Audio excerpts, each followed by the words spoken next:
super relevant.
Welcome, ladies and gentlemen. Cheers to me. Cheers to you, all the Rum boys and girls. What it do?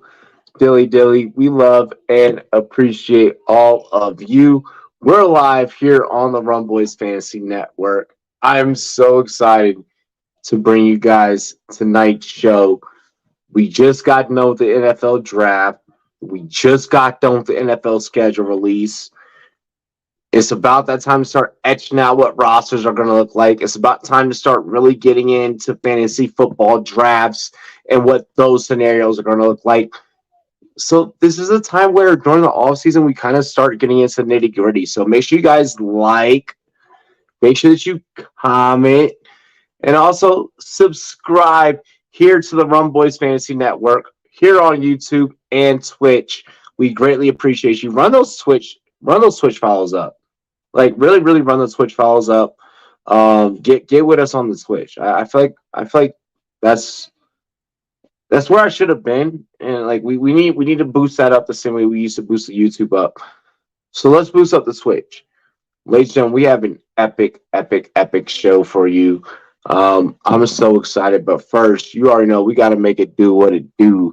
Hey yo, Mike, behind the scenes, get ready to take them to the yacht. We gotta drop it like it's hot. Drop it like it's hot for that shopgld.com. Let's go. Hop out in Miami with no land, ain't got no understanding. Out of here, I'm burning, don't turn me on, you can't understand it. In the club, posted up, they lit up, no matter where I'm standing. Drop GLD for the Cuban link, yeah, you see it there. Might spaz out on some taller shit, no on zero tolerance. Money conversations ain't hard to relate, it's hollering. See my net, they acknowledge it, good bring away your knowledge. Shop GLD. You guys gotta get on over there and get your GLD. ShopGLD.com. Ice yourself out. It's springtime. You gotta be looking fly by the poolside. You already know what I'm talking about with them vibes.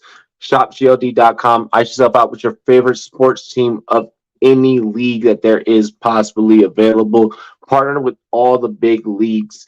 Even got rappers getting GLD chains right now. So you definitely got to check that out. Also want to shout our homies over at All 22. All 22, you already know what it do.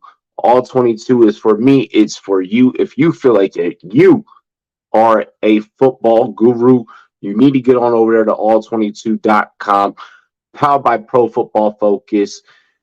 Take 40% off the subscription price with promo code Rumboyz. When you utilize promo code Rumboyz, you can invite you and your friends to a full 53-man league.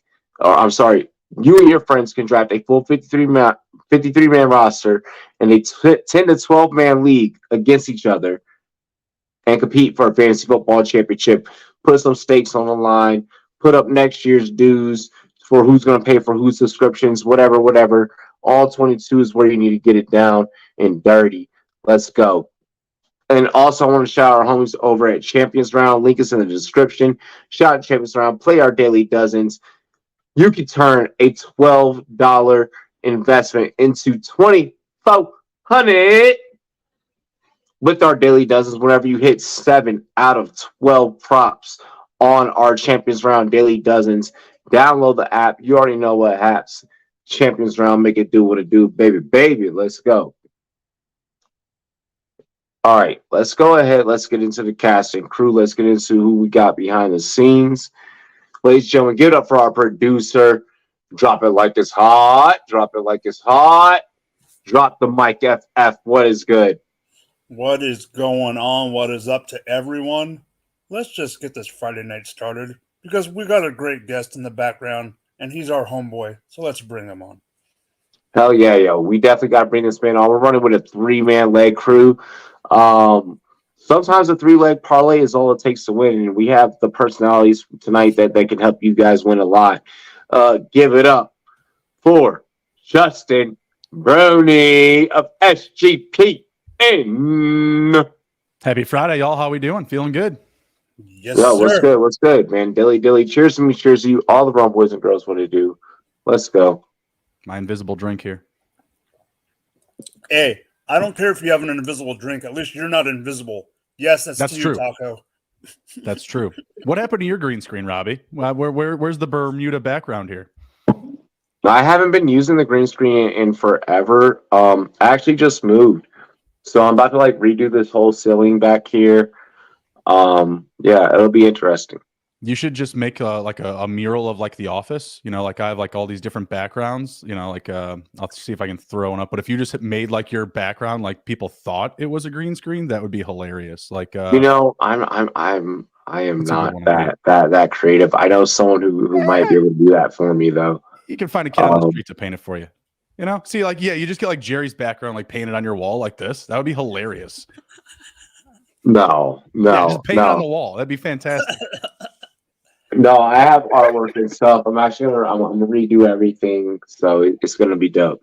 That's the benefits of moving into a house. You get to do shit. You get to fuck around with things. Yeah, walk around naked. No one cares. Oh fuck. No, I still have roommates. But no. With that being said, and with that being stated, man, we have to go ahead and get into Rumboyz After Dark, ladies and gentlemen. We about to get lit like fucking Tony Stark.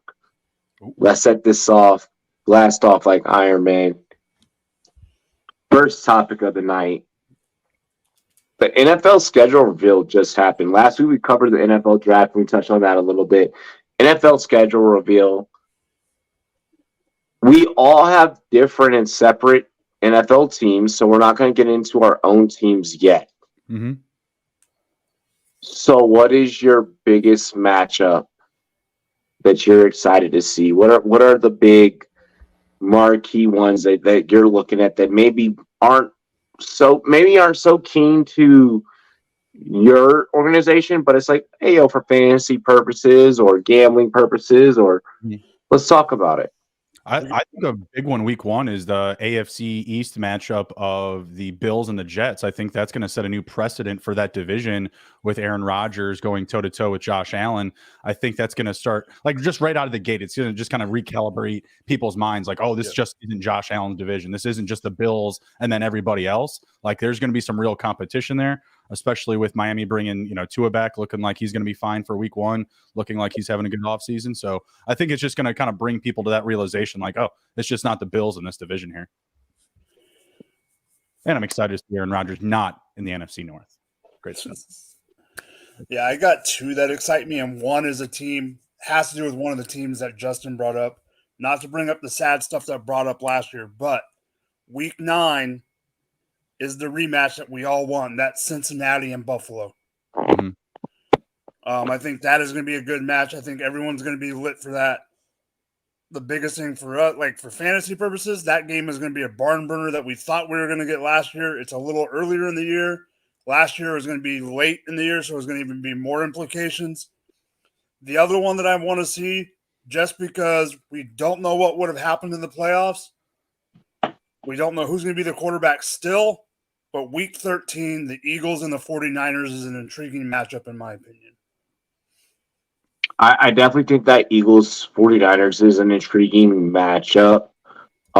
Just because that the way that NFC could have balanced out had it not been for Purdy being hurt, et cetera, et cetera. There's a revenge narrative there. We've already seen that any quarterback can kind of plug and play into a Shanahan system, but can Lance plug and play into a Shanahan system and let alone be able to last? I think that that's a very hair-raising question. I think that fantasy football enthusiasts are not hesitant or not brash on wanting that question answered. So I'm excited to see how just anything and everything with the 49ers in the quarterback position. I'm excited to see how that turns out this year. CR, we are going to get to that question right after I wrap my take. We have plenty of time to where we can take questions, so feel free to dump those out there. We have time today, because we got time today. But no, for me, a game that I'm excited for is that opener of Detroit versus the Chiefs. For me, this is more of a gambling standpoint. I don't think that there's any other implication that we can go beyond the fact that as of now, we are looking at the Chiefs to automatically come out and open up a can of whoop ass. We're also looking at the Detroit Lions, and we don't know what this team is yet and can be yet. I wouldn't be. I'm more. The reason why I'm pumped up for this game is from the content creator standpoint, is because I know how this is going to play out. If you're probably not going to get a fuck ton of views if the Chiefs win, and you do a prediction video and you're like, oh, I predict the Chiefs win. If you predict the fucking Lions to win, and the Lions come out and win, your TikTok's gonna go through you're gonna get clout. Like the Lions are the clout pick. Like they were the clout pick last year. I don't know if they're the clout pick this year. We rode the Bengals. So the year before that for this YouTube channel was the Bengals. Year after that, it became the Lions. We haven't figured out who our clout pick is this year.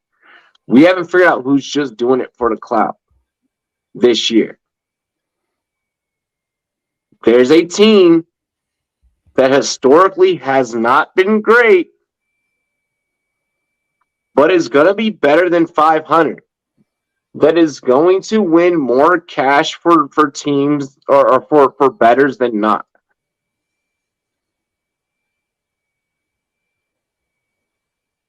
Mike, you can fucking act like you want to be asleep all you want. You got to play against them motherfuckers week one. Motherfucker, I don't.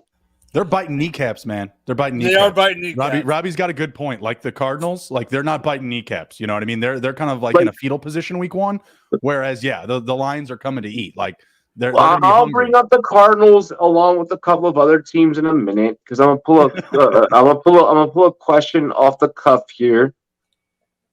You know, that's not written on our schedule release, show. But with that being said, and with that being stated, I think that coming into week one, I think you'd be stupid to bet the Lions. I think that preseason has yet to determine rosters. I know that preseason has yet to determine rosters. There's a lot of XFL guys getting invites. If you thought the draft was just like, oh, my team drafted this guy, we're set. You don't think that there's the NFL now has not one but two developmental leagues. Mm-hmm. And there's just so much other action going on. Like there's talk today about Dalvin Cook. He's just going to walk. Like they're just going to release him. So Dalvin Cook's just going to be viable for anybody. It's going to be crazy. Exactly. There's Dalvin Cook. Zadarius Smith is now a Brown. Yeah. Zadarius Smith is now a Brown. Doesn't excite me. But it doesn't. It doesn't. It freed up the money is all it did. We'll touch on Zadarius Smith and we'll make time for it. My point be it though, I think that this is great for gambling. If I'm Jay-Z and I'm looking at this new Caesars Sportsbook that I'm going to open up in Times Square. Damn. Because if you guys haven't heard about this is a real thing. Jay-Z is pleading with the state of New York to open up legal gambling and open up a casino, a Caesars specifically, in Times Square. Is that not allowed? I thought you could gamble there. 51% taxes. The theater community is worried that it's going to cut into their ticket sales and their shit. They're worried that's not going to be the main attraction. Gotcha. Jay-Z has already said, I will pour X amount of dollars per year, per capita, into your community to make sure your community steady thrives Broadway. Gotcha. Interesting. If I'm Jay-Z, I'm looking at this Lions-Chiefs game, and I'm like, look at what you were able to do. Look at what you're able to market. We need to now have legal gambling here. And fellas, let's face it, if it happens in Times Square, yeah, I'll take over the whole state. Yeah, for sure. I mean, that's easy. Like it's the same thing with Illinois, right? Like all you have to do is go get Chicago. You got the whole state. I mean, it's yeah. Not even just the whole state, but if New York, if Times Square, New York does some shit like that, everyone else wants to be the hot spot. Well, I just like it because it just normalizes. I mean, we have already normalized gambling with how much it's in, our advertisements, and obviously, how much it's growing in each, state on its own individual basis. But again, just like anything to continue to normalize it, to make it available in all states, the better. So, I'm a pusher of the gambling drug, big pusher. Yeah, that's right. This game is perfect because if the Lions do upset, the script. I'm gonna lose a lot of money. I'm just saying. Let's now get into our personal teams. Do we want to get into our personal teams right now, fellas? Or I mean, mine's pretty short and sweet. I mean, wait, let's take CR's question first. What do you got? Can I ask a dynasty question and get y'all's thoughts? Y'all don't have to answer right away. I'm happy to wait. Let's see. He hasn't put it up yet. All right. Type that question so that we can get to it. I want to get some of these comments. Yeah. The Chargers will always and forever. No, the best one was the Tennessee Titans one with the Falcons, the red. What was it? The Red Stallions, and she goes roar, and it's the freaking Falcons logo. I don't know. For me, the Chargers just win it, bro. Straight up, you went with the animation that it takes, and then the trolling that it took. When you look at that from every angle, from like a social media production angle, like when other social media content creators are like, we fucked up. Bro, every year when I look at the Chargers social media videos, the Chargers maybe it's that LA production quality, but I don't think that it's that, because you can find social media influencers in your own city that have pull and that can do shit and they influence culture, that can influence the culture of your local area into like shit. I'm gonna be honest, the Commanders had the fact that we went 2 years in a row and we did not use not a single go-go sample. No go-go, no seafood. Like, the Commanders failed. The Commanders sold it.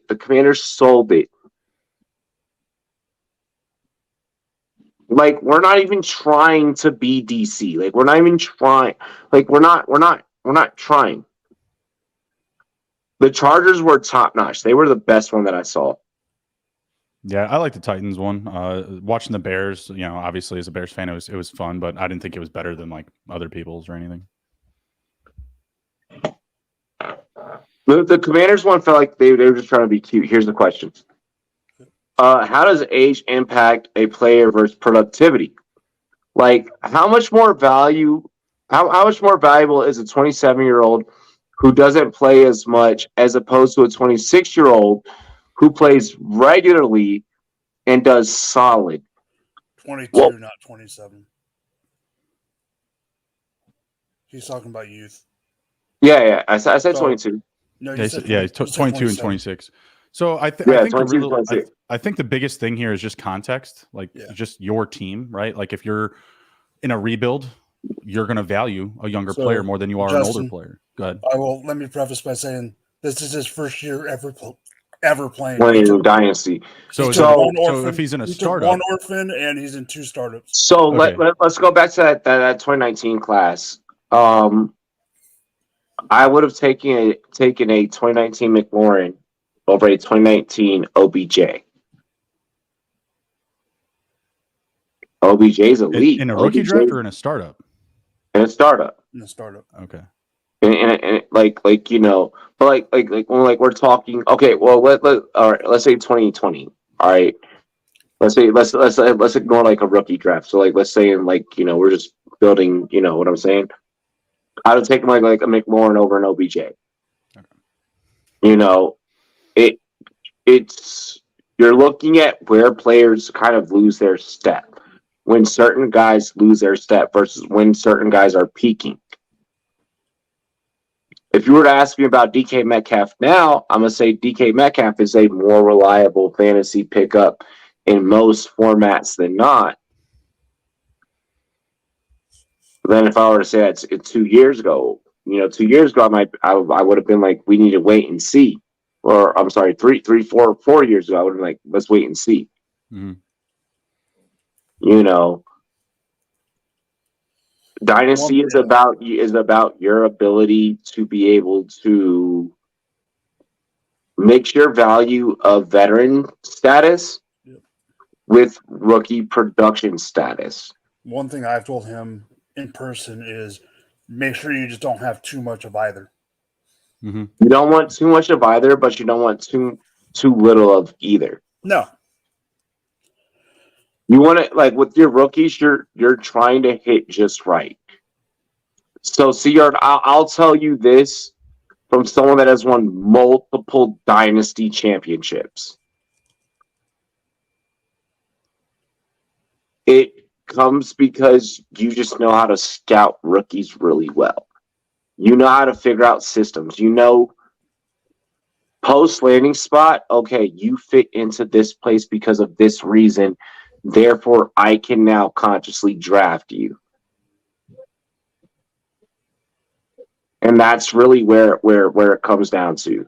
So who would you rather have at their ADP? Would you rather have DK Metcalf or Jordan Addison? Jordan Addison's about 21, DK is about 25. And DK isn't really like hitting that window to where like you're going to see like an immediate decline, I believe. But where you're going to see them go is going to differentiate big time in ADP. You're going to see Addison, I would say probably go 4 or 5 rounds later. In startup, I will go DK just because I'm not seeing if I'm choosing between DK and Addison with Justin Jefferson and then Hawkinson being the tight end and right. KJ Osborne already having, the chemistry with Kirk Cousins. I need to see you outwork KJ. The snaps from Thielen have to go somewhere. Mm-hmm. No, I'm with you. That's just what I wanted to kind of bring it back to because I knew the way that you were going to answer the question was with context, and that's the whole thing that I wanted to bring to the table is just you have to have a layout of the whole situation. So if you're going into this startup draft and you want, if your mindset says, "Hey, I want to build a dynasty," then that's okay to prioritize younger players. Have fun with it. That's the whole point. It's fantasy football. Like there shouldn't. I'm going to be honest. Feel like I have to go right or left. You should just have fun with it. Build it around whatever context that you have and the plan or layout that you want to go with. Yeah, I mean, definitely. Listening to all of us on different shows that we've all been on, for shows that we own and operate, and so on and so forth, and kind of just I don't want to say that fantasy football and developing fantasy football research is like the news, because like that's like a very fucked up analogy. Like, you want to take things from different sources and then be able to develop your own opinion, but you don't want to lean too far either way. Yep. In any direction, because the second you do that, you're gonna be fucked 6 different ways till Sunday. Yep, Like, I'm absolutely. gonna tell you straight up, as a fantasy analyst, if you lean too hard on any analyst, you're not. You need to watch different places that we're all on, different platforms that we're on. I was just on Justin's show last night, and some of the same philosophies that I'm going to talk about tonight, and I've been talking about today, are going to be some of the same philosophies that we're going to talk about throughout the rest of this show. It is what it is. Some of the same philosophies that Justin preached on his show last night, he's going to preach. Some of the same philosophies that you get from Mike on Going for Two, you're going to get here. Am I wrong, fellas? No, No, I mean, that's exactly not at all. what you want to do. Soak in everybody's, content, information, stats, whatever it is, takes, and formulate your own opinion. I've been doing it since the birth of fantasy. Whenever I started playing in, I don't know, 2003, 2004. We had you on last night. You hadn't done too many best ball drafts. You went after your guys because you had your arguments, your opinions, and your takes. Boom, this is my guy. I don't care about ADP, because I'm not doing a million of these drafts. I'm going to go after my guys, attack the draft my way. I'm about to do a million more, but yeah, you're right. you got the itch now. But you know what I mean? Like, you have your way of doing it, and you go out and, and you execute your plan, to your format. That's all you got to do. Just take in all the information you can, make the best decision possible, and hopefully it's a fun one, because play your game over this. Yeah, play your game. Play your game. What's up, Mike? No, I'm just agreeing with Justin in the sense that play your game. And in like CR's case, in one of the startups that he's in, he came to me with a move, and I'm like, that's not how I would play. But if that's how you want to play the game, don't listen to me. Do what makes you want to do your roster. And he during the season, like once you've drafted, and I'll say this mainly just for my YouTube channel specifically. What we'll always do is, like, once you've drafted, okay, from there on, okay, now I can take a surgical fucking knife and I can really do some shit. Play your game, play your strategy. I mean, obviously, don't do dumb shit. Like, we're gonna educate you to not do dumb shit. Yeah. But like, sit at the table, come to the table, be ready to play poker, be ready to play some blackjack, be ready to play, be ready to fucking play the game. Listen to us, and we'll get you championships. Like, we're gonna get you. This YouTube channel will definitely get you fucking championships, for damn sure. Anyone else that we feature will too. Just say, but this one will. I put my whole subscriber count on it. Easy. Yeah, easy. Exactly. It's easy. Yeah, it's easy. You guys know me for a long time. I want to get into record predictions just because it's ironic that this show sheet's kind of written the way that it is, because it's a very strategic based show sheet. It's a very beat Vegas, beat your opponents. It's kind of a lesson in playing bully ball, and all of us kind of do that. I consider all of us, in our own right, sharps, depending on how Vegas likes to treat us. What are your thoughts on your own individual team records? This is also a great question, because for you guys watching, none of these analysts sway towards their own teams any which way. So if you're a fan of any of these teams, and if something comes up surprising to you, I don't think we're not saying sorry. I think we're just telling you to shut the fuck up and deal with it, honestly. Love it, love it. I think the Bears are sitting at about 7.5, 8 wins right now. I'm smashing that over. Feeling really good about the rebuild. Right now, Underdog's got my guy Justin Fields at quarterback 4. So, if the fantasy market has Justin Fields as a top 5 QB, but the Vegas betting market has the Bears as kind of more of like a middled field, I like having that little bit of edge, because I feel like the offseason is definitely, it's time for the fantasy guys, excuse me. It's when we kind of all dive in, we give our hot takes. And I think the most consistent hot take of this summer so far is that Justin Fields is on that trajectory that Jalen Hurts was on a year and a half ago, right? When he was finishing up his sophomore season, they go out and buy A.J. Brown. Bears do something similar and going out and getting DJ Moore. They've built up the offensive line. They've gotten depth at the running back position, similar to what I would compare to what the Eagles offered us last year with, Gainwell, Miles Sanders, and Boston Scott. Bears have now Khalil Herbert, Donta Foreman coming over from Carolina, and then they drafted Roshan Johnson, a running back with a really safe floor with his blocking skills. So this offense is going to take a step forward. Love them in week 1, if I didn't mention that already. New king in the division, Mr. Fields, going to be taking over. Love it. Jordan Love and the Packers going to be a little bit more lowly this year. I see them playing for, the first overall pick. I see them kind of getting in that Caleb Williams market, Brett Favre, Aaron Rodgers, Caleb Williams. That's great analysis surrounding the Packers and the potentiality of a Packers facing a Caleb Williams conversation. Mm-hmm. That's one that I want us to pin to where the three of us maybe get on a podcast, like again together. Maybe we get Pat on that same podcast because he's a Packers fan. I want to table that one. I want to thumbnail that one. What I want to ask you before we get into Mike's take here in regards to his Chiefs. I'm loving the 7.5. I think that the over on the 7.5 is a smash. I think I take it only at 7.5. I don't play it at 8. I think I only play it at 7.5, 6 around there when I'm talking about the Chicago Bears betting market as a season total on NFL Futures. Do you feel that with your take that you are relying on the classic philosophy? Shout out to Adam Rank because he birthed this philosophy.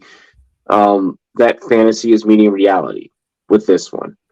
Yeah, absolutely. Like I said, the fantasy market is super, super high on Justin Fields. And it's not just like the fantasy community, it's the public, right? So on these live underdog drafts, the public affects the ADP. Like it shifts everybody around. Right now, Anthony Richardson's going at quarterback 10, just like some ridiculous value, right? Justin Fields is going at top 5. He is going ahead of Lamar Jackson. As a fan, I feel that's rich. I do feel that that's expensive to expect him to live up to that type of production level. But he led the league last year in rushing yards at the quarterback position. There's a lot more upgrades around him right now. I feel really good about it. I think that we're going to be feeling, maybe a little bit less sour on the Bears come the middle of the season. I have them at 11-6, and that's from a Bears fan.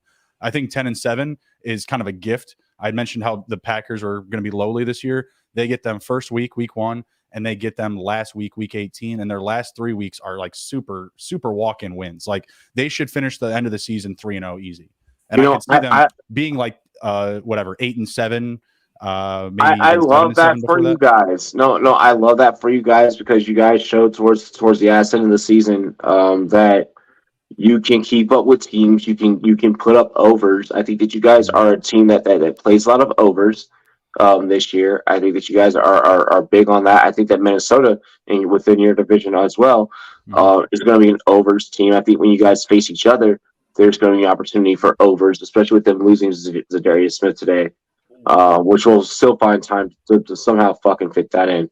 But I love the opportunity of you guys breaking that 7.5 and maybe ending second, third in that division, maybe being a wild card. I think that Detroit, outside of getting their asses whooped week 1, can really string together some games. We'll have to take a bigger look in that, and now do specials per team. Mike's excited because his Chiefs are playing the NFC North this year. I can already see it. Yeah. But I got something I want to say in a second when you're done. Hey, I'm excited. No, I think that your take makes sense. I think it's a perfect sensibility of fantasy meets reality. Mike, Okay, before we start talking about my team, what did I talk into existence last year? what? Which thing? The thing in the AFC South. What did I predict in the summer that I got mocked about? That was the Jacksonville Jaguars winning the division. Oh, that's awesome. I hope you Last year, put right? some money on that. That was my Super Bowl prediction last year, right? Yeah. My Super Bowl prediction this year is that total is going to smash the over and the Bears are winning the freaking division. That's my Super Bowl take. That Justin Fields, that what's happening is gonna happen. It's gonna go. And So wait. You're making that take in May. You're trying to lay that because we have plenty of episodes. We have plenty of episodes before we get really spicy. I'm saying we don't have to do this. We don't have to do this. No, I just Do want it, Mike. I just want to say. All I'm saying is the reason I wanted to bring that up is I think Justin's right in the sense that total is going to be. I don't think we're thirsting for views right now. No, we're not. All right, we probably are. We probably are. All I'm saying everyone's always is thirsty. Justin is 100% right. Go smash that over on the win total. That's the only reason I bring it up now. And the only thing that sucks about the total right now, it's like minus 135. Like, yeah. And honestly, unless they move the number, that could get even higher. Like they could get up to like minus 150 and you're just not going to have any fun with it. So like if you're an NFC North, whatever enthusiast fan of even another team. I mean, but we're also talking futures. We're also talking futures. Yeah. Like if you're going to do a segment on futures, you better be talking hot shit. Yeah. Like 135, I'm down with that. 135 on the Bears, I'm with that shit. I'd like a little bit more return, but I mean, if I can put it on I like return. I mean, obviously, it's a futures bet. You're going to put that shit with some other things. Right. So for those Kansas City Chiefs, let's go Miami. I think it's going to be. I think it's going to be like 12-5. I think we're going to start 3-1. I'm honest. I think we're going to be 3-1 after 4. We're going to go into the Jets in week 4 and lose to Aaron Rodgers in MetLife. Can you lose to us instead, week 3? No, we can't because that's a home game. What you can so lose to the Bears week 3 and go 13-3, okay, or lose to Aaron and go 12-5. Like I feel like that's a good trade. I do think we are going to lose. I think we're going to sweep the Raiders. We're going to split. We're going to split with those pesky freaking lightning bolts, those lightning McQueens from the freaking Titans video. Those pesky little punks. We always tend to split. Denver, I don't know. It depends which Russell Wilson decides to show up. It depends if it's the Seattle Russ or the one that flipped the golf cart. They play them week 6, right? Yeah. I think they get them week 6. I think that personally, I'm thinking that the Broncos have the struggle effect early. I don't think the Broncos are going to be good. Oh, shit. I have to fucking upload a music video for halftime. But keep going. In the season, and this is when we were talking about our favorite games of the year, this is my favorite game of the year for my team. New Year's Eve, when I should be celebrating and enjoying myself, I'm not going to be able to. Because I am going to be stressed, crying, panicking, because the Chiefs have to play the Bengals on New Year's Eve. Are you freaking kidding me? What if they've at least you'll have your shut up. You'll have your fantasy money. You'll have your bloody fantasy money, mate. So, I think that's going to be a close match that could go either way. There's still the rematch from the Super Bowl that could go either way, and we still got to play Buffalo. So. Somewhere, I think it's going to be 12-5. I still think we're going to win the division. And, yeah, other than that, it's going to be a crazy freaking season. Oh. Here's what I got. So first off, I just want to say any Coloradans that want to meet up for week 2 and go to the game together, I'm so fucking down. A G will buy his own ticket. I don't give a fuck. But I'm definitely trying to see. I'm definitely trying to see my boys. Week 2 live and in person. We're gonna smack week 1. Week 1 we got that. Week 2 we got that. Buffalo's gonna be tough. Buffalo's gonna be tough. My OC makes me feel like we can compete, but I would take us to cover in that, but we're gonna lose that one. Philly, early October. I don't think that we take that one. I do think that we beat the Bears, though. I think that we beat the Bears. 4 days rest. I think we beat Atlanta. I think we beat Atlanta. I think we beat the Giants. I think we come back and then we take the Eagles that second time, just because it's just natural NFC East shit. Like it's just the division's weird like that. That's anyone that's an NFC East fan, anyone that's ever betted NFC East football knows you're just better off betting the splits. I don't trust the Patriots. I don't think that anyone trusts the fucking Patriots.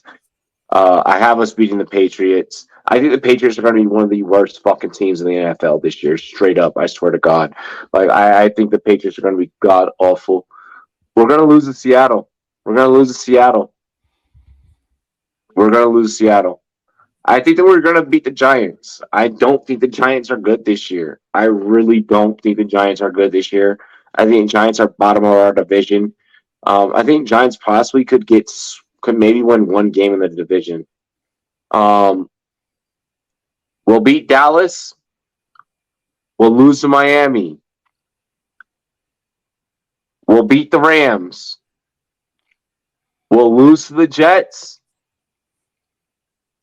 We'll lose to San Fran. We'll lose to Dallas. We'll win 10 games. Wow. That's a lot. Sam Howell. I mean, what he's got to get something for that. I'm trying to think, like, OP of the year, offensive player of the year. Like, what the hell is this kid going to come walking away with? I'm glad I just drafted his ass in Superflex. He's gonna be treated like any other fucking quarterback that's done the same thing. He's gonna be treated like any other quarterback that's came into the league early and set the league on fire, and people are like, what the fuck happened? Hey, I'm buying all the commandos I can get, including Sam Howell. So I ain't got no issue with it. It feels expensive. It feels rich. It's EB. It's EB. Eric says, "Oh wait, I have Hal in Dynasty Super Bowl championship season." So let me ask you a question, Rob. Patriots are going to be fucking awful. So let me ask you a question about this 10-win season. If that happens and they get a 10-win season, is that enough for Ron Rivera to save his ass? Oh God, I hope no. Okay. But like, as a Commanders fan, wouldn't you want them to not have a 10-win season so Eric Bieniemy can just be? That's where I was leaning. I think that so literally the narrative. So it's one of two narratives as a Commanders fan. It's oh fuck, we're not gonna get Caleb Williams. We did decent enough. We just struck. There's no way you guys are in that contest. Huh? There's no way you're in the Caleb Williams sweepstakes, in my opinion. I mean, unless you start Jacoby Brissett every game and Terry McLaurin gets hurt, I cannot see them in a bottom 3 situation unless they trade for it. We don't know. This is the NFL, fellas. How long have you been watching this sport? A lot of dominoes. I'm just saying, like, there are just some other teams that I feel are like the Patriots, like you just mentioned. Like, there are other teams that are just in much better position to tank than the Commandos. Yeah, I think the Patriots are going to be dog shit. Like I think Arizona's going to be dog shit. Yeah, right. Yeah, I mean, no, I think those two. I think Green Bay. And really quick, Arizona being dog shit. It's not an account of Kyler Murray. No. I think Kyler Murray's a fucking amazing football player.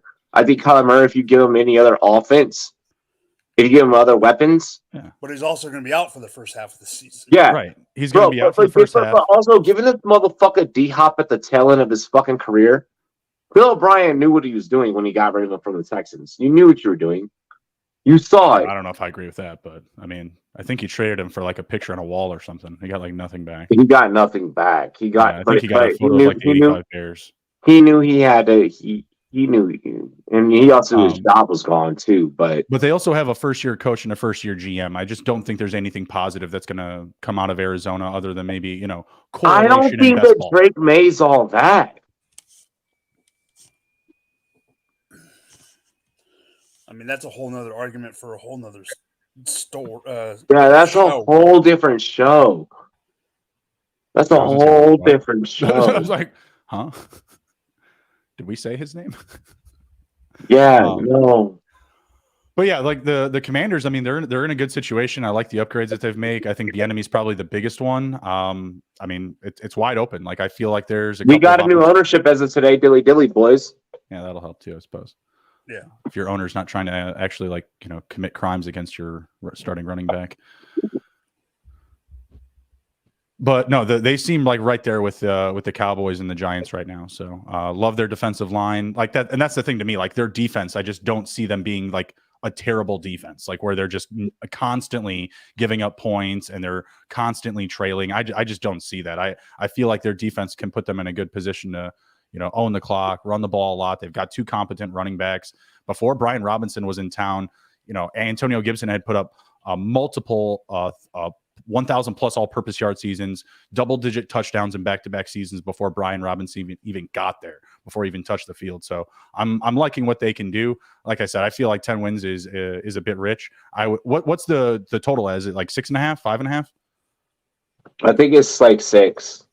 I like 6. Like they feel like they can be a 500 team to me. Like that, and if they're not chasing that number, I might even, if they're like, first 8 weeks, if they're like, I don't know, 2-6, I would still chase that number to climb over whatever it is, 5.5, 6. No, I think that we can. I think we could definitely get more than 6 wins. I'm trying to think of which topic we can fit in. I mean, we're talking about the Cardinals. If you want to go with the one and done coaches, because I'm definitely hip to the Cardinals there. Yeah, let's do the one and done coaches. Do you have our underdog draft pulled up from last night? I don't. I was actually in the middle of one when we started, so I had to go. You would be fucking beaten. That's correct. That's correct. We are all degens. Are you kidding me? Oh, Sumble. Yeah, actually, I do have it up though. Give me like 2 seconds and then we can screen share it. We can just screen share. We're gonna. I don't have that. I don't have it set up like that. So give me 1 second. No, I'll good. We can do that after. Yeah, that's gonna be after. That's gonna be after. All right. Well, I got B-Rob in the 19th round of my startup. Damn. He did. That's awesome. He came to me. He's like, "Should I draft B-Rob?" I go, "What round are you in?" He goes, "19th." I go, "Smash it! What are you doing?" Smash that! You should have ran with that fucking 5 rounds before then. Like, got 6 rounds. God damn. He pulled it off. How the fuck did your league mates even let that happen? There's a couple IDP, but the league, I looked at it and they were going more wide receiver heavy at that point, and so the running back started to slide. But all right, I'm understanding the value of what's happening in the running back market from both reality and fantasy. I just think people are more zero RB now. Like that's just where people are becoming zero RB, but there's people that don't know how to play it, and that's what's scaring the god living fuck out of me right now. Like, where you're about to start seeing people win fantasy football championships that have no idea how to play fucking fantasy. I've seen that happen a lot in my life. Mm-hmm.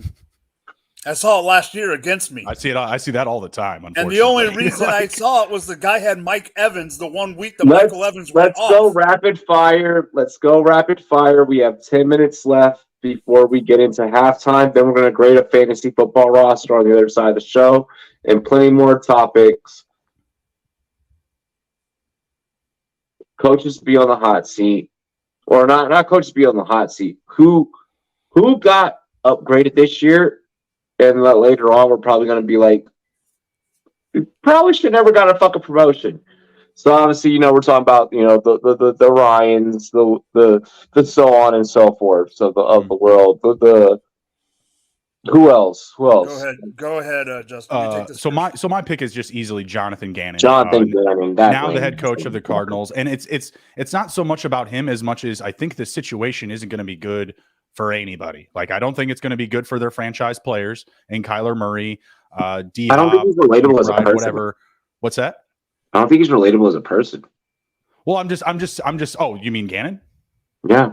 Oh, okay. Well, I don't really have any insider stuff like that. I just mean, like, it's not a good situation for him. He's coming onto a sinking ship right now that's trying to prop itself up, and he's a defensive-minded coach. I feel like this team needs a quick fix on offense. I feel like it's more of a 2 to 3 year like rebuild turnaround. Like, if you look at, like, you know, what the Eagles did, what my Bears are doing now, right? Like, there has been a bit of a playbook to follow, and I just don't know if Jonathan Gannon kind of fits like that culture change. And to be perfectly honest, I think the Eagles defense was very good the past couple seasons, but it didn't get the job done. It certainly didn't get the job done in the second half up against Mike's Chiefs. You know what I'm saying? Jonathan Gannon interacting with the players has been very cringeworthy. I thought that was the GM. No, bro, that's JG. JG is he's weird. That was the fast you've got routes guy? Yes. Oh God. I thought that was the owner. I didn't even, did he lose weight? Has he not been eating sandwiches or something? His face looks so like shrunken in. That Philadelphia fish scale gets to you. Well, they got rid of the old GM from Arizona, who was the heavyset dude. Okay. So, yeah. So I saw that video and I was thinking like Succession, like, you know, like in this episode, like, you know, rich billionaire, because that's the type of vibe I was getting from him. Yeah, Gannon dapping up Kyler was NPC as fuck. Like looked like a non-playable character as fuck, boy. That's funny. Like it was just, I don't know, like he's a character. He's a character for sure.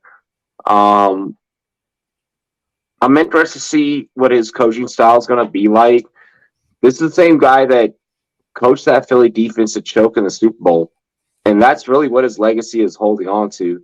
You were consistent until it counted, and that scares the fuck out of me.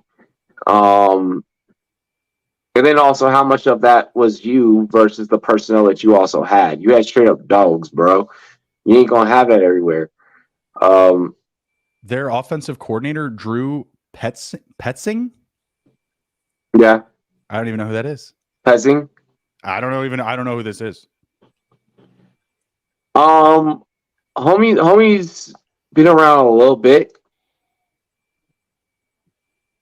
That's great. I don't know who he is. He's probably been around longer than me, but I've never heard of him. Mike, what's your take?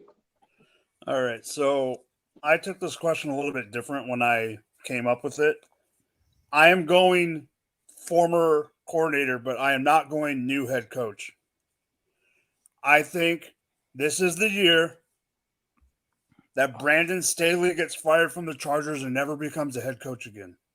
Yeah, I don't think that Brandon Staley's going to be a head coach. I think he got one more chance. Kellen Moore came in. I think this is the year that he screws the pooch enough. I mean, for them, I think he has to win the division or get into the playoffs. You have too good of a roster. You have too good of a roster to not create wins. And the best player on the team wants to leave. Yeah.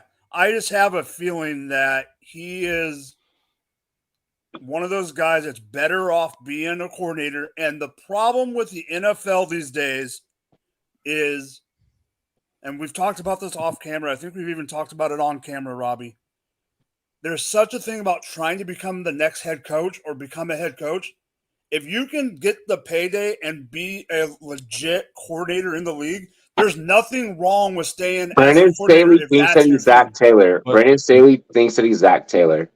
And really, Zach Taylor is just the white Marvin Lewis. This league, though, is a what have you done for me now, this league. And I don't think it's so much the coordinators as much as it is what these teams are willing to pay head coaches, because you get that one contract, you're set. You're going to be fine. You're making what the players make. You know what I mean? So they're going to be offering, and they're going to have their noses to the ground. And they're going to give people like Gannon a job. They're going to give guys like DeMeco Ryans a job. And if it works, it works. I mean, Lovie Smith was exiled from the league, and then he came back, and now he's probably going to be pretty close to exiled again. Fuck, I got. I hate that you brought that name. Hate that you brought that name. Gotta stay on one, baby. Miami is going to advance here in the next 2 minutes. Fuck the Knicks. And it's not over yet. It's not over yet. Yeah, we got a minute 44. What I'm gonna say is that I'm actually I'm gonna agree with both you guys' takes. Because they're both right. I'm gonna hit a flip side here and say that maybe the Texans don't have the greatest record of all. Yeah. I think that you are stupid as fuck if you immediately start calling for the Ryans fire. Oh yeah. Like, I think that I'm gonna consciously go on air, and I'm not saying this on no Rooney Rule bullshit. Like, I'm saying this straight up, and I'm not calling the Rooney Rule bullshit. So anyone that tries to clip this and TikTok this and edit it, be like, "Oh my God, Rumboyz Robbie said, suck my fucking dick." Okay. With that being said and stated, I think that this is the year that we need to start learning how to cut some slack. We're witnessing teams in the NBA right now that are getting rid of coaches 2 years after fucking winning finals. Like, I don't think that this is the way. I hate to quote the Mandalorian, but this is not the way. Like, this is straight up not the way, young Jedis. This is not the way, young Siths. Like, I don't know what the fuck is happening where it's just like, oh, well, like, we just got to get rid of it. Like, if you really think that the Chiefs, like, so the same way the Patriots kept riding with Bill, you know, and those Patriot squads dealt with some ups and downs. You know, if you think the Chiefs are just going to be like, oh, well, you know, we're all good. We're all good, Reed. No, like, that's fucking stupid. Give a guy 3-4 years. I'm done with this whole bullshit of 1 and done, 2 and done. If they don't give, to your point, I understand when some teams do it, depending on the situation. It's a situational basis. But when you're in that dire of a roster construction, plus everything else that's gone on with Houston that we don't need to bring up, just with everything, and then you bring in a guy like DeMeco Ryans, who is a former Houston Texans standout and has the persona, the reputation that he does around the league. If you do not give this guy his just due, you do not deserve to own or run a goddamn freaking team. Well, we already know what we're dealing with the organization of what I know. you speak That's why about. I'm hoping they get their head up. I'm hopeful that them bringing in a guy like DeMeco that has some ties to the team, that they're going to get that out of their system is what my point is. If this was a guy like they brought in Gannon who had no ties to the team, then all bets are off. But I'm just hoping that he does have team. Hey, I'm with you. Let's go ahead. Let's get into our first music video of the night. This one is a brand new video. Yeah, you're going to pick the second one. You're going to do the commercial in the second one. Okay, you hit it, and then I'll do commercial in a second. Okay. Yeah. Got it. We're good. Brand new video. The homie Radio Ray. We just going to go ahead and we're going to stick to the plot. This little homie's brand new album. Let's go.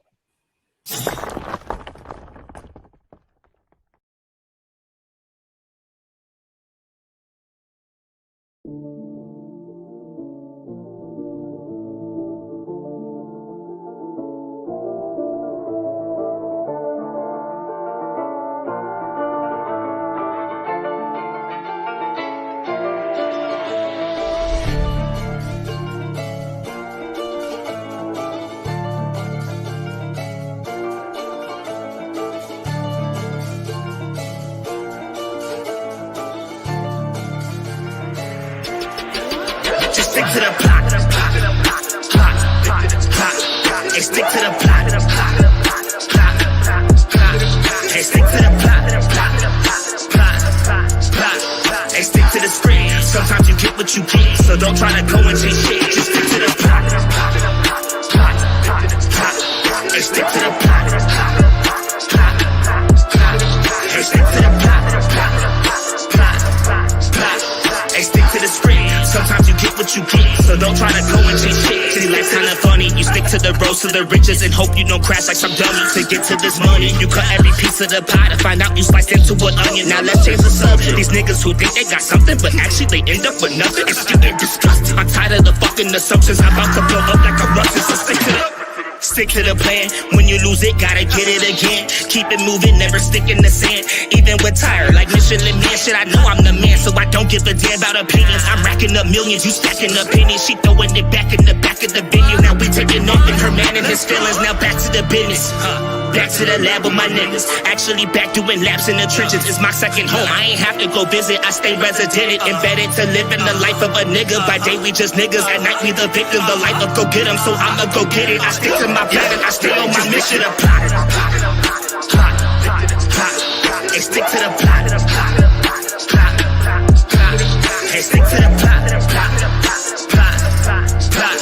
Hey, stick to the script. Sometimes you get what you get, so don't try to go and chase shit. Just stick to the plot. Hey, stick to the plot. Hey, stick to the plot. Hey, stick to the script. Sometimes you get what you get, so don't try to go and chase shit. So this is my message. Sometimes you just living in life, be an actor. Don't try to direct it. Now let's change directions. It's like that we live full of lessons. Don't count chickens, start counting blessings before they go missing. I promise you, I'm on a mission. I want something, I'ma go get it. No hidden intentions. I open my eyes, saw my vision. Now everyone see that I'm gifted. I'm rapping like Christmas. You niggas just under a tree. I'm smoking it, not metaphorically. I'm smoking no tree. No one's smoking on me. So when I say you're under it, no, that means me. I'm a poet MC and I'm living my dream. Hoping that hopefully you see the hope in me. And if you don't, fuck it, cause I'm all I need. Keep my ear to the game and my mind to the streets. I'm a beast. Stick to the plan. Stick to the number one mission at hand. Stay true to yourself and give your life meaning. And fuck their opinions, they won't understand. To get to the top, gotta give all you got. Only getting one shot, so give up or not until your heart stops. Gotta stick to the plot. Hey, stick to the plot. Hey, stick to the plot. Hey, stick to the script. Sometimes you get what you get, so don't try to go and chase shit. Just stick to the plot. Hey, stick to the plot. Hey, stick to the plot. Hey, stick to the script. Sometimes you get what you get, so don't try to go and chase shit. Just stick to the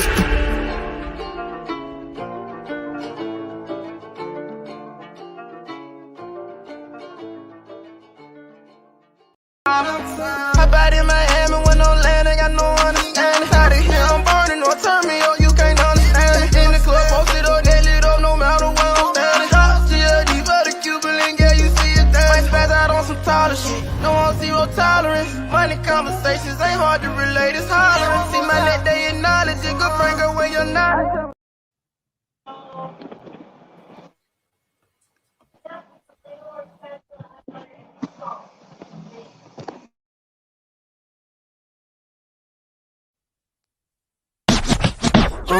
I ain't waiting a second, I'm going in now. No freestyling, no this some pin pal shit. See, I don't make moves to get rich, shuffling quick. And I only fuck with bitches who be slobbing on that. I can get nasty, but I'm usually where the cash be. Rolling weed, sitting back, blowing shit to Cassie. I ain't doing it for the rich way, so I brought Rich Ray. When I come around like Dom, that look this way. Right into my own shit, I swear I be doing the most shit. Give you hits like Tyson and giving you vibes like Bryson. Certain things in life be so expensive, but I buy them. Certain things in life be so enticing, but I can't try them. You looking for what you looking for, yeah, I'm the item. I'll hold you down forever, you my nigga, yeah, item. I'm coming for what you say, you hold, I'm all about it. Linked up, turn a beat up, now we clouded. Feet up on heat up, red Jordan 1s. Niggas needing shills, I'm clapping shit, man, I'm the chosen one. Neck wrist on freezer like magnet. On my Taka and Chris Brown, I can handle it. Let me handle it, smoking like the candle lit. Any beat I study, break it down and then dismantle it. Competition challenge it, I'm dealing with some damages. Juggle lots of life, but now I'm learning how to manage it. I've been to the bottom of bottoms, I never been to the top. I pop some bottles with models, I see my friends getting shot. I sip and drown in my sorrows, I smoke a weed by the lot. I stand and post on the corner, you'll never look.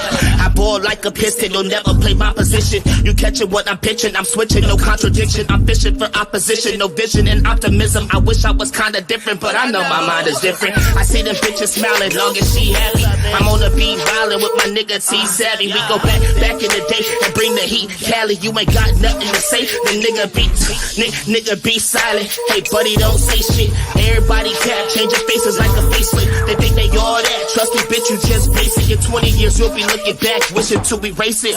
And I'm too savvy, I'ma get it to the end of my days. And I'll be only blowing smoke if it's that Jenny A. You say you always keep a 9, but niggas, I always keep a 8. Niggas straight in my face with that cap, it's okay. Niggas stay with a fresh cut, need it, no way. I can't take these niggas serious like all the brothers Wayans. I just be adding up experience while I'm changing up my wins. And I got my own condo, so I just change it how it's laid. And me, I'm never changing lanes. I got a better way to demonstrate and elevate the game. I keep a level-headed saying I told the devil pave the way. If ever I see there's a day, I'll disappear like David Blaine. I never had it from magic, I had to grab it from tragic. Sometimes I wish like Aladdin, get thrown the pits with the dragons. Imagine living in lavish, I wanna get it, I have it. I remember shit in the trash cans, in the trenches in Afghan. But I made it back to the States, made it back to being black. And now they laugh in my face. With all that's happening, it's so hard to say this place is so great. So on the track, I found my faith and put my faith in the tape. Yeah.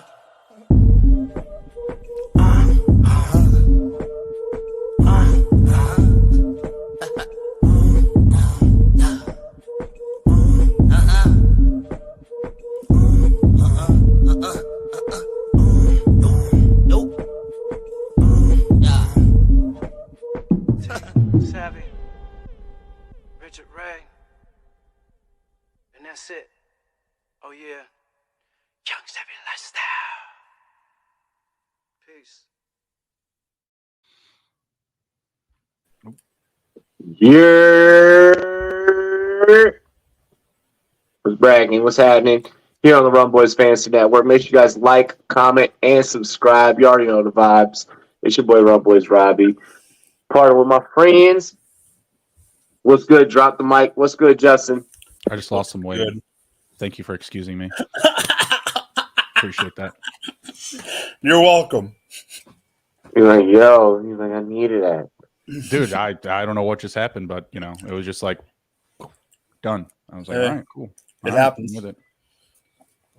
Shout out to the Miami Heat for moving on to the Eastern Conference semifinals. Fuck the Heat. Yeah, have them. That was probably one of the teams I was actually able to make money against this year, betting in the NBA. Them and the Lakers, betting against those two teams. Other than that, I was complete dog shit this year in the association. So, Damn. Let's check in on NHL really quick.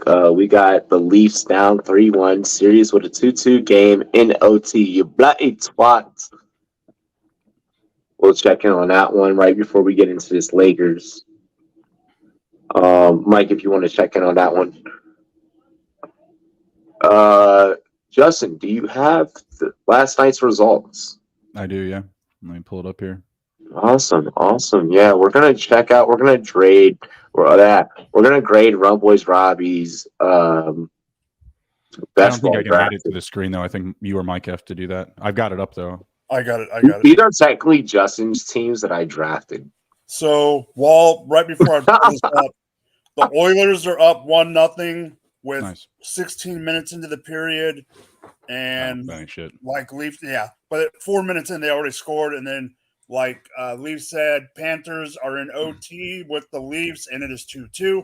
That's where we are with hockey, and I am bringing up the draft now. There you go. So yeah, he's on the right side there. I can try and zoom in a little bit more. We can do our best. We can't make any promises. Hold on. Here we go. Now I got it. I'll just scroll up and down here. If you want to read it, you can, Justin. I'll let you take over. Go ahead. Yeah, so Joe Burrow, Jimmy Garoppolo, Sam Howell, followed up with running backs Jonathan Taylor, Miles Sanders, Brian Robinson, Jamal Williams, Deuce Vaughn, I believe that was your last pick, Devontae Adams, Terry McLaurin, Tyler Boyd, Darnell Mooney, Isaiah Hodgins, Chase Claypool, Rashid Shaheed, Nathaniel Dell. What was it? No, Nathaniel Dell. Yeah, Tank Dell. No, my last pick was Sam Howell. Dell was my second to last. Oh, okay. Yeah, I guess you were in that turn there. And then, yeah, you finished off tight ends, Pat Fryermuth and Chig Okonwo. Yeah. Yeah, I gave it an 8 out of 10 last night on the show. My only like tinker to something like this is just more appropriate ADP. Like Jimmy Garoppolo, you took a little bit earlier, but you wanted to stack Went Devontae, no problem. But when you're doing lesser drafts, like less volume, you want to go out and get your guys, and that's exactly what Robbie did here. And a lot of these guys I'm really high on, especially Isaiah Hodgins at his ADP. You brought him up the board a little bit, but if there's someone to bring up the board in the later ends, I really don't mind him. Paris Campbell, Darius Slayton, because someone out of that group has to rise to the top. And all of those guys, maybe not Isaiah Hodgins, but Campbell and Slayton, they do still have some burners. So they're more like deep field threats. So, I like getting those type of guys that could potentially get me, a couple of big weeks, maybe a couple of multi-touchdown weeks. Pat Fryermuth, Okonwo, hopefully they're going to have some high-end touchdown exposure, but I really like what you did with the running backs here. Jonathan Taylor, right at ADP, going to have a solid season. Adding a rushing quarterback to that offense, I think, brings his floor up probably the most of anyone else on the offense right now. Before Anthony Richardson takes a snap, I think that running QB factor is going to prop up Taylor quite a bit. Sanders has the feelings of a 3-down back in Carolina. At least that's how they've described him, talking about getting him more involved in the passing game. So I'm liking those opportunities there. But I still also like, Donta Foreman. I think, asking Miles Sanders to potentially repeat, Philadelphia Eagles Miles Sanders production to Carolina Panthers Miles Sanders production, it feels expensive, but not out of this reality. We've already talked about Brian Robinson a lot. Absolutely love him. Jamal Williams led the league in touchdowns last year. So getting him at pick 134, 10 spots after ADP, solid. And Sam Howell, we talked about him a bunch already. Like him a lot in best ball. Getting him as your third quarterback or your second quarterback in this type of format, as long as you're not, as long as you're taking care of your bye week, et cetera, and you have an elite quarterback like a Joe Burrow or a Jalen Hurts or Allen Mahomes, whatever, backing that up with Sam Howell is not a bad thing, because if you're picking, a high-end QB like Burrow, just any potential top 5 QB, them at their ADP, that means that you're expecting them to finish at a quarterback 1 every single week, and they should be pushing for the top quarterback position. So having Sam Howell as your second or your third guy, backing up your whatever bye week, plus maybe some of those boom weeks, maybe he, lands a couple of big weeks with some of those stars on the roster, you're in a very good position. You're not putting yourself at risk. Mike. Mm-hmm. I can scroll whenever you want to, if you want me to, Mike. Yes, Robbie. What do you think about the roster? Oh, I had to run real quick. Because I had a weirdo that at my freaking complex, and the neighbor had to have me. I had to walk the neighbor to the freaking car. So the roster for QBs, we have Burrow, Garoppolo, and Howell. Yep, go ahead. Taylor, Sanders, B-Rob, Jamal Williams, and Deuce Vaughn. The Deuce. Adams, McLaurin, Boyd, who you love, Mooney, Isaiah Hodgins, who you're starting to love, and then Megatron. Or Mega Maple, whatever his name is. Yeah, Megatron. And then Rashid, and I do love I do love Tank Dell. Yeah. I do not love that he's on the same team as Xavier Hutchinson, but I do love Tank Dell. And then Pat Fryermuth. I like Tank Dell because Young said give me him. Stroud. Hold on. Or Stroud, I'm sorry, Stroud. You cannot use that wording anymore, okay? Stroud said give me him, and I was like, yes. All right, Mahomes said give me CEH, and look what that did. What did I say yesterday, Robbie? What did I say yesterday? I don't want to hear that shit from anybody You're anymore. right. You're right. I said the same thing. God. I get your point. I love it. It's different when it's I get it, but come on. We could have had Swift or Jonathan Taylor. I'm still bitter. I do like this draft. But Pat Fry and then Chig. I like Chig, backing up Chig with a good guy like that. I just did it in a startup. I know I got Kyle Pitts in a startup, and then later on, Chig just kept falling, and I backed it up with Chig. Love it. Same idea in a best ball. Perfect compliment.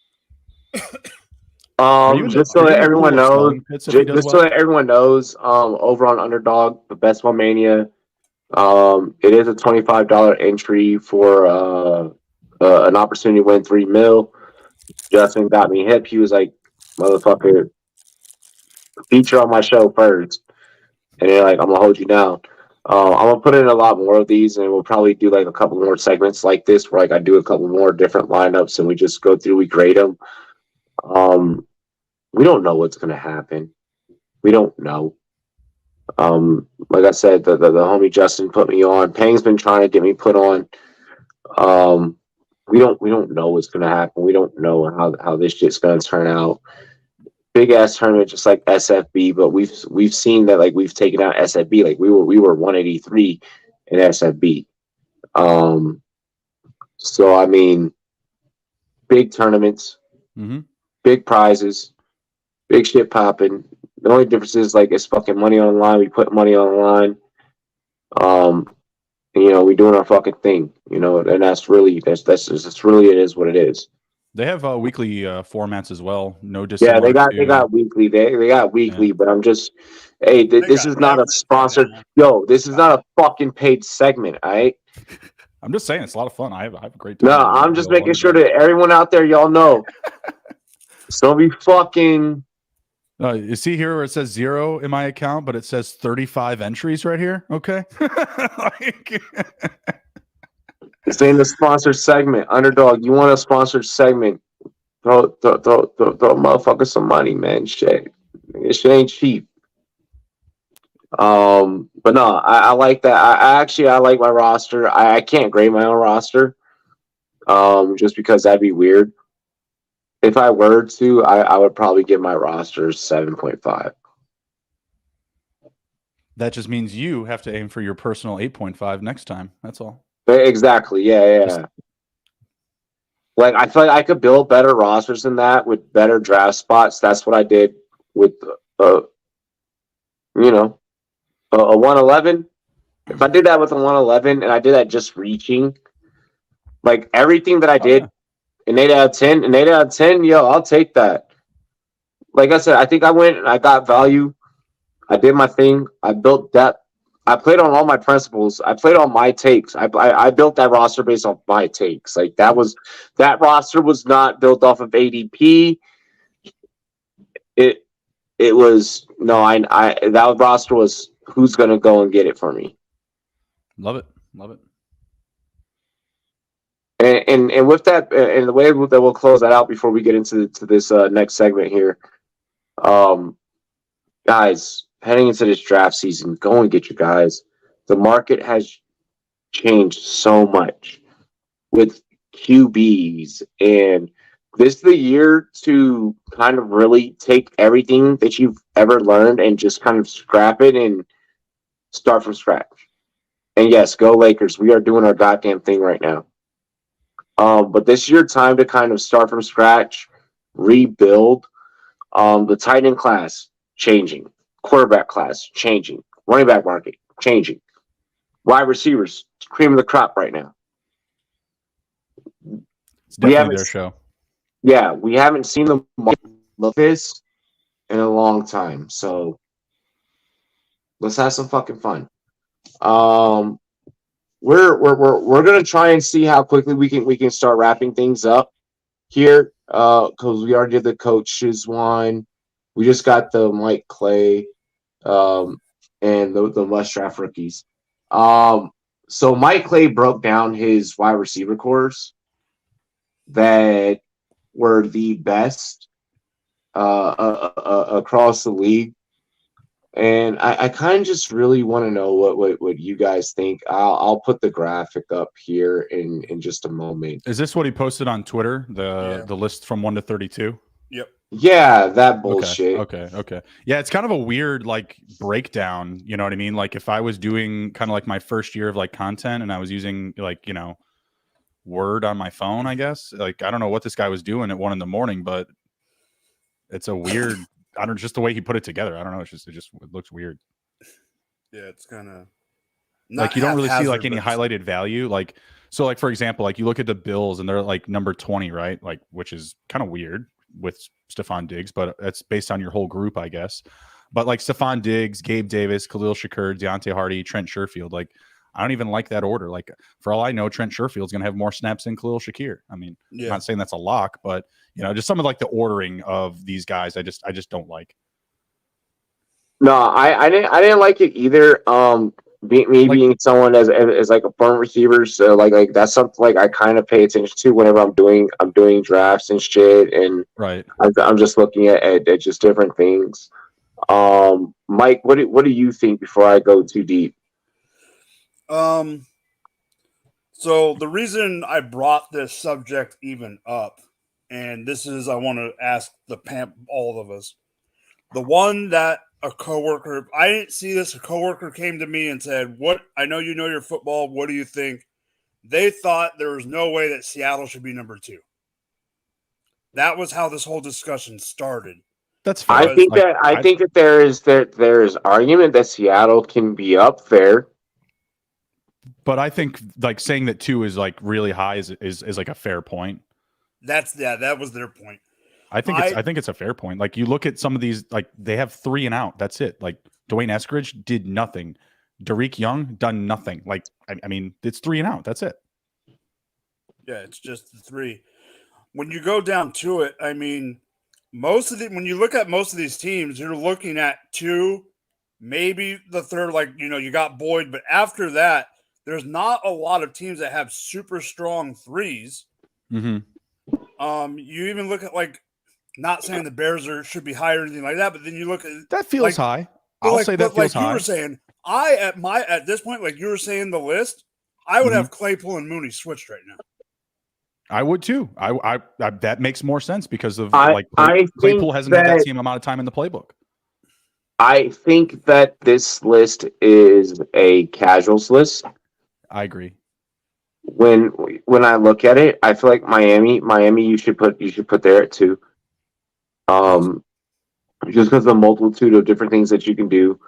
I feel like the Chargers, because of different things that they have done, and different things they have proven, has that team yet to win a ring? No, and I get that from a comedic standpoint on this show, because I mean we do make jokes often.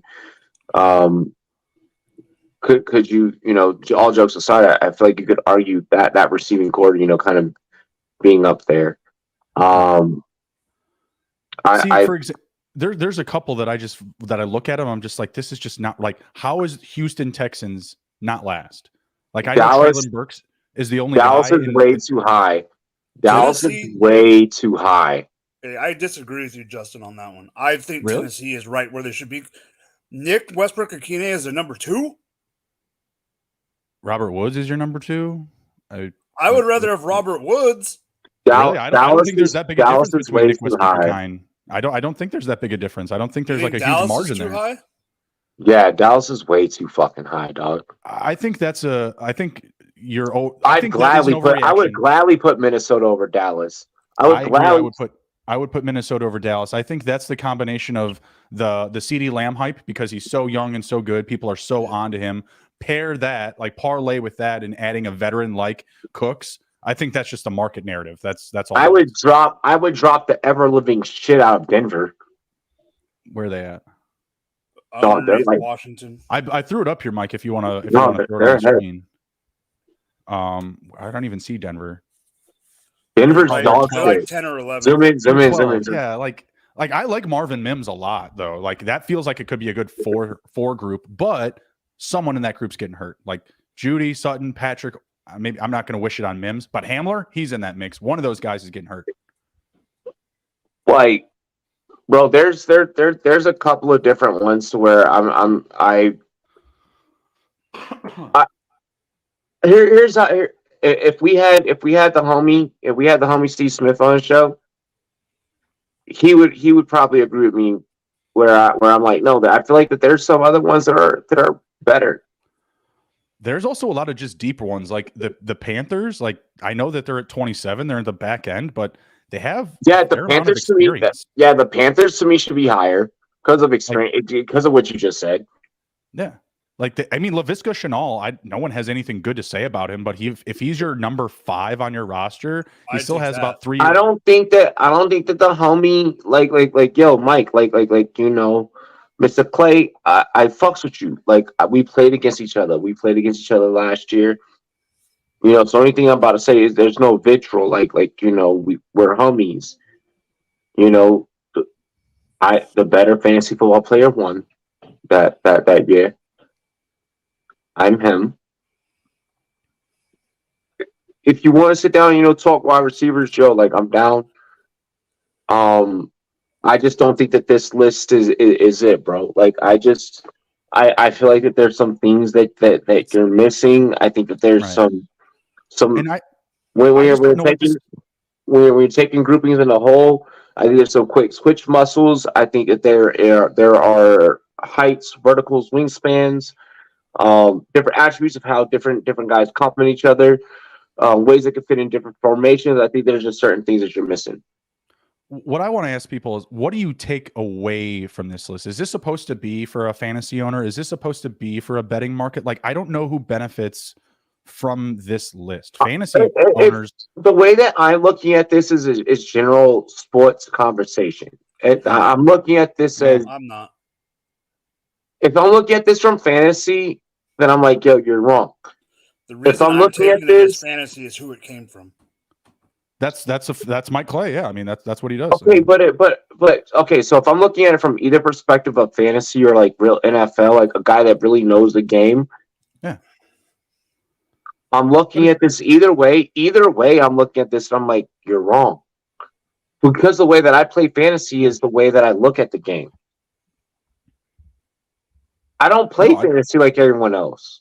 No, I feel you, man. I'm even just looking at some of the orderings. Like, Isaiah Hodgins is listed as the second to last receiver for this Giants team. Like, I'm sorry, that's not how it played out, boys. That's not Sterling Shepard, not Wan'Dale Robinson, not Paris Campbell. It was Isaiah Hodgins getting it done all of at the end of last season. And he's sitting at number 4. Like, oh yeah, he's not going to play. Well, even then, I mean, how can I mean? I'm not saying he hasn't put a freaking helmet on in the NFL yet, but I'm surprised I got Jalen Hyatt as the last one. I agree. And the reason I agree with that is Jalen Hyatt is the highest drafted Giants receiver on Underdog. The highest. And Mike Clay's got him listed last on the depth chart. I'm sorry, but there's just things that there's certain nuances, especially when you look at the lower end receivers on certain teams or guys that with this last draft this year, right. There's guys this year that are possibly going to be 2s. Like, you're looking at them on their roster right now. Like, JSN we could have all this hype for JSN, all for that motherfucker to turn up and like still be a 3 on that roster, because DK and Tyler Lockett are just still so that damn good. Right, and that's what brings me to them being like a really good offense. Like, I like that move for them being a good football team. It's maybe not great for fantasy, and that's why I could see them like in this top 5 conversation. But even then, it just feels rich. It just feels. Bro, like, when I tell people, when I tell motherfuckers, I'm like, hey, yo, check it. Zay Flowers has the best path towards offensive rookie of the year, and they're like, nigga, you're bugging. I'm like, yo, hear me out though. Hear me out. Homie is on a wide receiver core where Odell could get injured, Bateman could get injured. He's a movable weapon already. He can move anywhere. He can play outside in, he can play inside in, he can play in the slot. But I still don't know why. I still don't know why he's listed number 3 over Nelson Aguilar and Devin Duvernay, and Jalen Hyatt sitting at the bottom of the Giants thing. Bro, that just doesn't add up. Like, back and forth between team to team, ranking to ranking on this list. Like, I think it's a whole lot of nothing, to be honest. When I look at this, I think that you just never played wide receiver, dog. That's it. Like, you just never lined up anywhere on the field, so you don't get it. You just don't get it. I just don't think that you get it. That's what I think. And that's what brings me caution to where, like, me as a fantasy football YouTuber, I don't want y'all looking at this and being like, all right, well, this is like who's going to be super fantasy football friendly. wait till I release my fantasy football friendly videos. Like Mike will start chopping up the graphics. I'll start chopping up the videos. And, we'll start putting them out. We do the fantasy football friendly series every year where it's just me solo telling y'all straight up inside pieces in and out. This dude did not forget to mention Charlie Jones. Charlie Jones for the Bengals. Did not forget him. But he did leave off Xavier Hutchinson for the Texans. Like, again, this is I'm not saying like Mike Clay's an amateur, but I don't like this list. Like, I just don't feel like it has any relevancy to fantasy.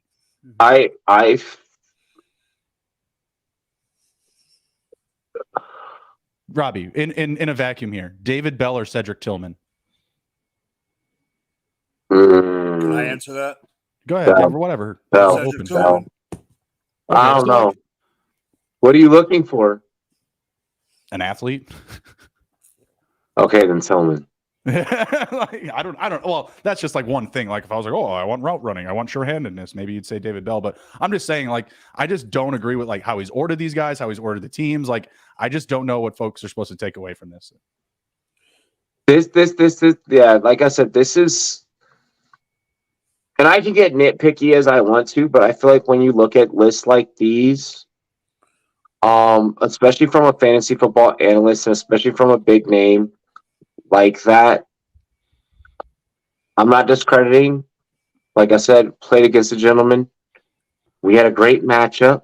I think he took Adderall for the first time and just got organized. Like he was just like, I got some thoughts and I'm putting them down. Like, yo, hold on. Every analyst has done that though. Every analyst has done that though. Hold on, like for real. Like if you, I don't think that you are not a fantasy football analyst if you have not had just a wild night of like, I'm all the way there. Like, for everyone has a story. Every fantasy, and they may not go on air and say it. Everyone has had that. Here's the thing, I know. So I'm just saying, look, if you're gonna do that, invite me in the. If we're talking wide receivers, like if you really want to know wide receivers, talk to me. Like really, every position apparently too. Huh? I think he's got these for like every position too. Don't do that. Don't send me that. Don't send me. I'm not sending you anything, but I'm looking at his offensive line list now. Send it to me now. Send it to me. Oh God. I mean, this. Now I want to know. No, now I want to know. Now I want to know. We're not going to address it on this episode. I actually like the offensive line list because like this actually feels like we can talk because about the offensive line is a group. The offensive line is a group, right? So like if you're ranking them like this, like they're always on the field together. It's not a guarantee that Claypool and DJ Moore are going to play every snap together because they have depth and they have different packages, right? Like, but these guys, they work together as that unit. So like this list is way more valuable to me than the receiver list because I'm also not drafting these guys in fantasy. In all 22, we do. Hey, promo code Rumboyz. Yeah, that's right. Yeah, you remember that champ? Well, Mike, I think beat me in the championship last year, but. Yo, you're hopping in all 22 this year, right? Oh yeah, I mean, I'm gonna go in there. I'm gonna auto draft my team. I'm gonna use waivers about. We're full on drafting this year. There's a buy-in. If there's a buy-in, then it's gonna get real. Yeah, no, we're buying in and we're full on drafting this year. Yeah, I had Tua in Fields last year, and they actually wrapped that league. Well, they got me to the finals. That was the mic. Fuck you, Steph Curry.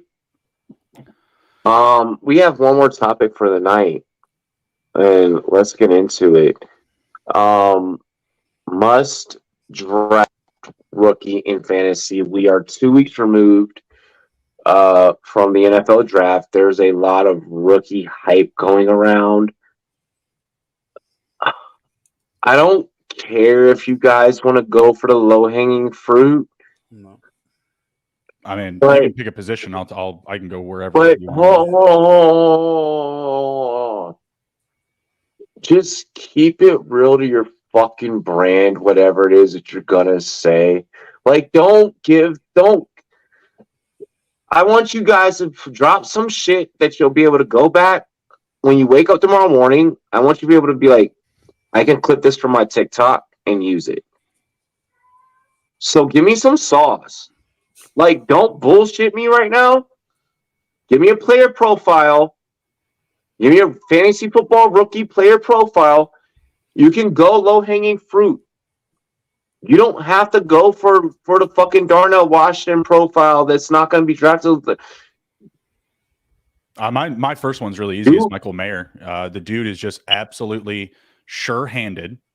He can play wide receiver. He can play tight end. He's not going to burn you down the seams like the impression that, Dalton Kincaid is giving out. People are talking about him being, the second best receiver on the Bills. I'm saying hogwash. I'm buying Dawson Knox after Kincaid everywhere I can.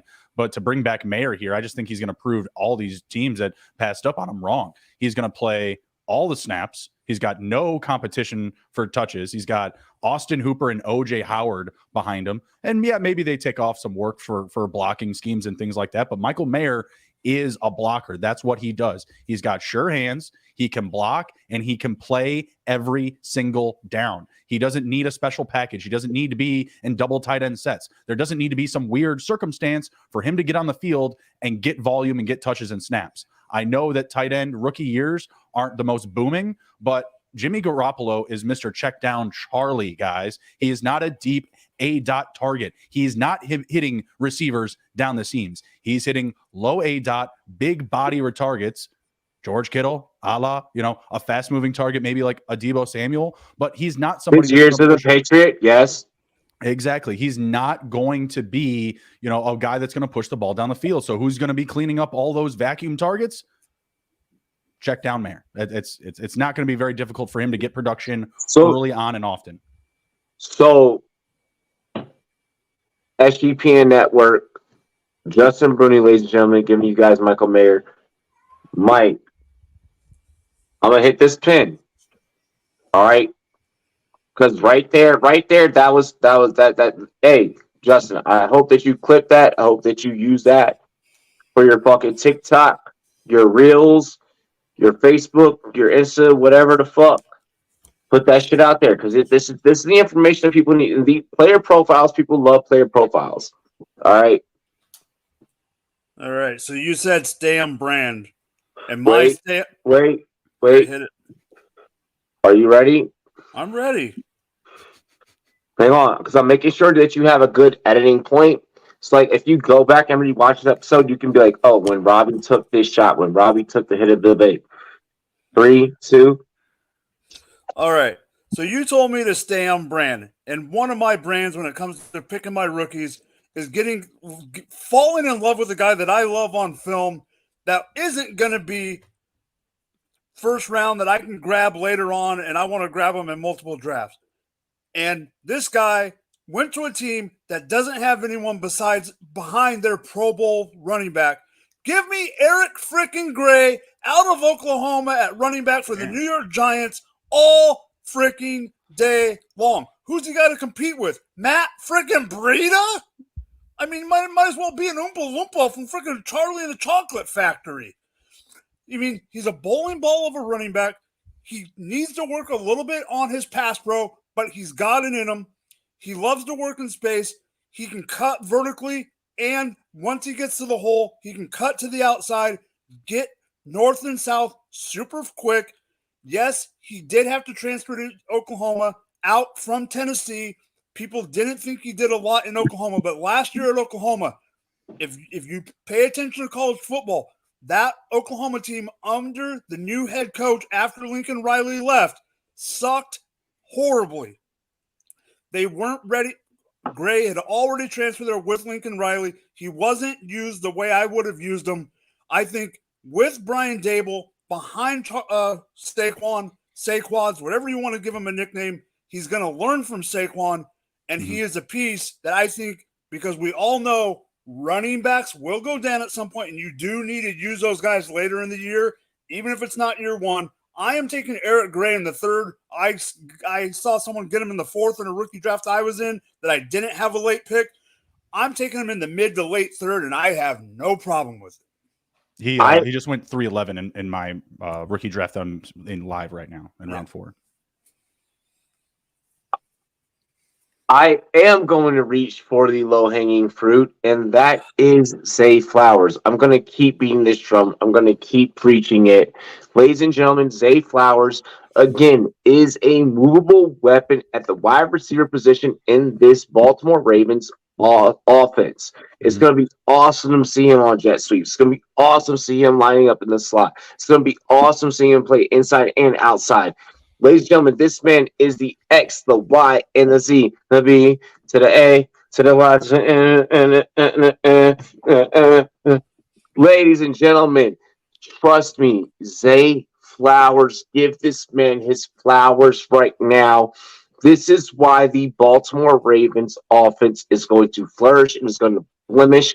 And this is probably the most fantasy football friendly piece that you'll be able to get. Redraft. You're going to love the value that you're going to get on him. Dynasty, go and get him early.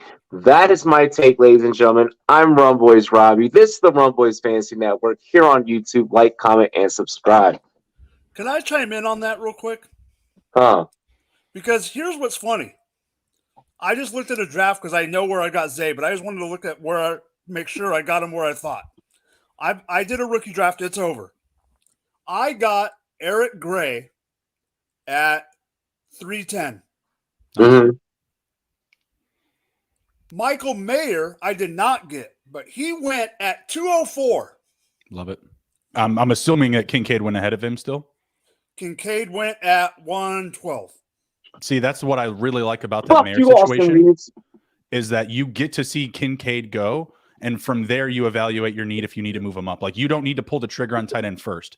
That's the even better situation with Mayer this rookie season right now. But here's what makes this rookie draft even better, Justin. I got Zay Flowers at 203. That's pretty solid. That's pretty solid. Where are you going? The one that I'm in right now. I got him at 203 because at the back end of the draft, the last 4 picks of the first round were Zach Charbonnet, Devin Achane, Kendre Miller, and Dalton Kincaid. And then it went I love the Achane pick. So I got Zay Flowers at 203. He went 111 in the one that I'm. LeBron is pissed at the refs. Oh, that's surprising. It's not right. I've never heard that before. Fuck you. Fuck you. We don't coach flopping. It's a rest management league, man. It's might as well be flag football over there. Fuck you. It's a rest management league, man. Like, I don't know. How many championships did your NBA team have? 6. Okay, sit your 6 down somewhere. He's a Bulls fan. I don't care. We're bad. We're not good. I can tell you that right now. But I can guarantee you we would have put Russell Westbrook to much better usage. We need and you're right. And we would make Zach LaVine a champion.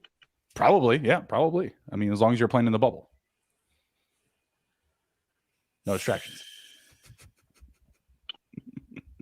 Where are you right now? We're doing this without the bubble. Not yet. That's the last time they won. It's a bubble. Just wait till the end of this fucking night. Just wait. I don't care, man. You motherfucker. You motherfucker. You fuck. Ladies and gentlemen, this is the Rumboyz Fantasy Network. Make sure you guys like, comment, and subscribe. Fellas, I'm going to pass it to you to shout anything. Justin, take it away. Yeah, absolutely. Come check us out over at SGPN. We've got gambling. We've got fantasy. Go smash the fantasy football tab on sportsgamblingpodcast.com. Got all the good stuff for you. IDP, Dynasty, Redraft, Best Ball, rankings, projections. Come ride with us. We got you. Mike. I think I'm actually going to do a proper outro this time. You can find me here every Friday on Fridays. You know where to find me if you want graphics on Drop the Mic FF. Every other Tuesday, you can find me over at Going for Two. And for my written stuff now, you can find me at Dynasty Nerds. Other than that, you hit it, Robbie. Get ready for the fantasy-friendly series where I go through one by one. Maybe I'll bring on some guests or not for these series. But get ready for the usual where I break down what teams are fantasy friendly at what positions or not, and then I give them an overall grade in about 10 to 15 minutes or less. Other than that, cheers to me. Cheers to you. All the boys and girls want to do. Mike, now you can hit the button, my dude. Dilly dilly. Peace Dilly, out. dilly.